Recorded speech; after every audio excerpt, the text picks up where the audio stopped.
'Twas the night before Christmas, when all through the house not a creature was stirring, not even a mouse. The stockings were hung by the chimney with care, in hopes that St. Nicholas soon would be there.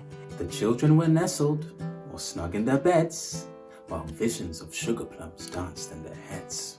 And Mama in her kerchief, and I in my cap, had just settled our brains for a long winter's nap.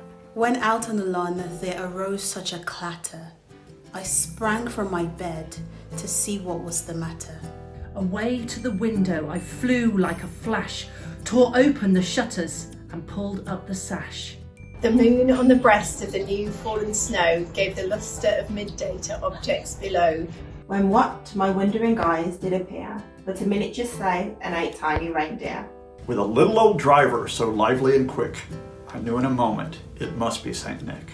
More rapid than eagles his coursers they came, and he whistled and shouted and called them by name. Now Dasher, now Dancer, now Prancer and Vixen. On Comet, on Cupid, on Donner and Blitzen. To the top of the porch, to the top of the wall. Now dash away, dash away, dash away all. As dry leaves before the wild hurricane fly, when they meet an obstacle, mount to the sky. So up to the housetops the coursers they flew, with a sleigh full of toys and St. Nicholas too. And then, in a twinkling, I heard on the roof the prancing and purring of each little hoof.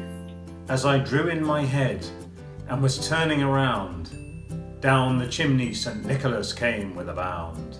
He was dressed all in fur from his head to his foot, and his clothes were all tarnished with ashes and soot. His eyes, how they twinkled, his dimples, how merry. His cheeks were like roses, his nose like a cherry. His droll little mouth was drawn up like a bow, and the beard of his chin was as white as the snow. He had a broad face and a little round belly that shook when he laughed like a bowl full of jelly. He was chubby and plump, a right jolly old elf, and I laughed when I saw him in spite of myself. A wink of his eye and a twist of his head soon gave me to know I had nothing to dread. He spoke not a word, but went straight to his work, and filled all the stockings, then turned with a jerk.